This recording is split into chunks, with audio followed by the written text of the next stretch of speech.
안녕하세요. OT 라운지입니다. 오늘 영상에서는 뇌졸중 환자의 상지 운동 기능 향상을 위한 중재법 중에 하나를 소개하고자 합니다.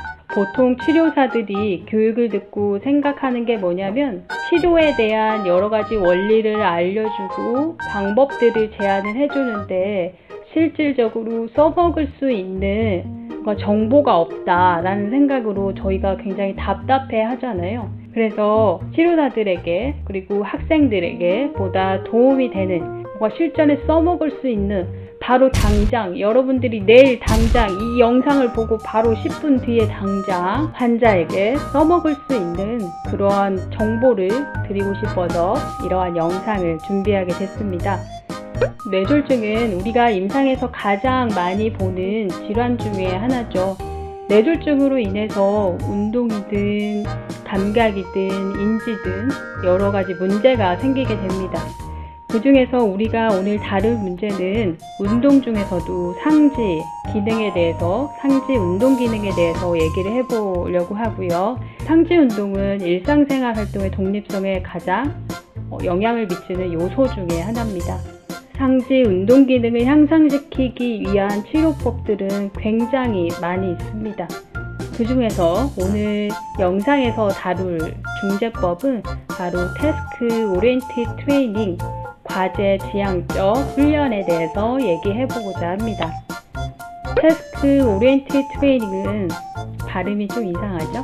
태스크 오리엔티드 운동조절 이론에는 여러 가지가 있는데요. 운동조절 이론 중에 최근 이론인 시스템 이론의 기초에서 나온 치료법입니다. 말 그대로 과제 지향적 훈련법이기 때문에 이 어떠한 특정한 과제를 계속 반복적으로 시켜서 상지의 운동 기능을 향상시키고자 하는 그런 치료법이고요. 과제 지향적 훈련의 효과를 알아본 연구들에서 사용한 구체적인 훈련 방법들을 소개해보고자 할 거고요. 내가 만약 상지 운동 기능을 향상시키기 위한 치료를 하고자 한다면 여기서 소개할 활동들을 자기 환자에 맞게 중재해주면 될 것 같습니다. 첫 번째 연구에서 과제 지향적 훈련은 다음과 같이 시행을 하였습니다.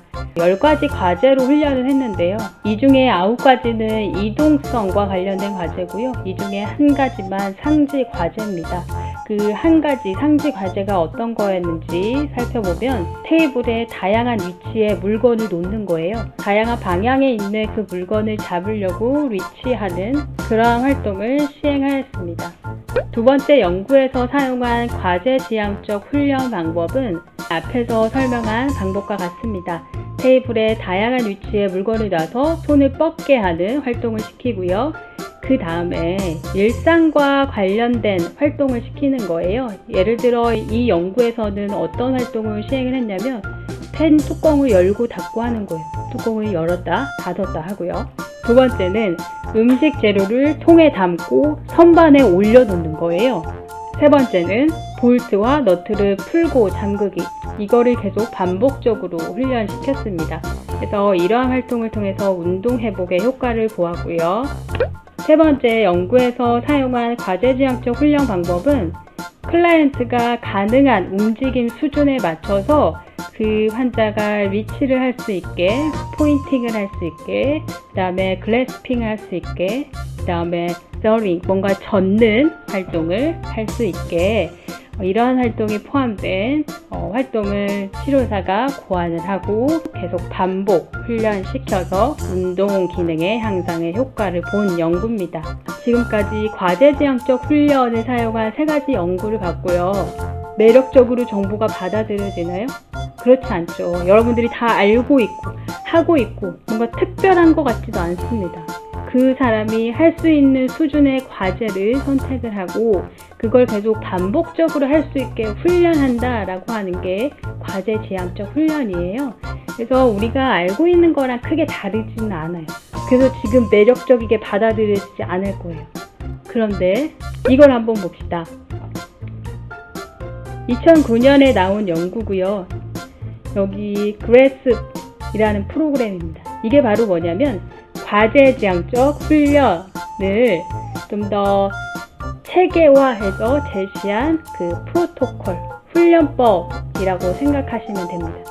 여기 속해 있는 훈련 방법은 우리가 지금 임상에서 하고 있는 것들이에요. 근데 이거를 조금 더 잘 체계화해서 어떤 식으로 제공해 주는 것이 좀 더 효과적인지 얘기하고 있습니다. 훈련법을 보기 전에 그레이스 프로토콜은 최소한 이러한 기능을 갖고 있는 클라이언트에게 제공할 수 있다고 해요.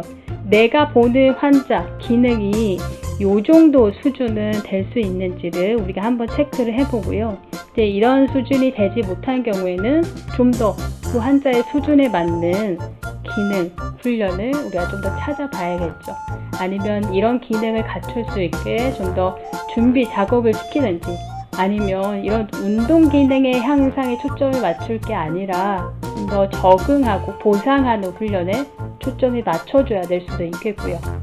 자, 그럼 그레이스 프로토콜은 어떻게 이루어졌는지 한번 보도록 하겠습니다. 총 6가지 활동으로 이루어졌는데요. 첫 번째는 관절 운동입니다. 트렁크부터 그 다음에 말단 부위 관절까지 다 관절 운동을 시켜주는 게 첫 번째 단계고요. 두 번째 단계는 뭐냐? 바로 근력 운동입니다. 각 부위에 맞게 환자가 가능한 수준으로 활동을 제공해서 근력 운동을 하는 게 두 번째 방법이고요.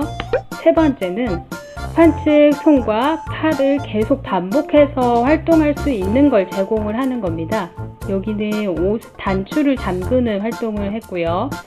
그 다음에 이거는 블럭을 쌓는 활동을 시켰고요. 그 다음에 핀셋을 끼우는 활동을 시켰습니다. 그 다음 네 번째 활동은 체중 지지입니다. 손을 사용해서, 그 다음에 손바닥을 이용해서, 아니면 내 신체 부분을 이용해서 그 저항을 계속 이겨내는, 이런 식으로 내 체중을 지지하는 연습을 훈련시키는 게 네 번째 방법입니다. 다섯 번째 방법은 몸통 조절입니다. 몸통이 잘 조절되느냐에 따라서 상지의 이러한 리치 기능 향상에 연관이 되기 때문에 다양한 방향으로 몸통을 조절하는 연습이 바로 다섯 번째 활동입니다. 마지막 여섯 번째 활동은 양손을 사용하는 활동을 제공을 하는 겁니다.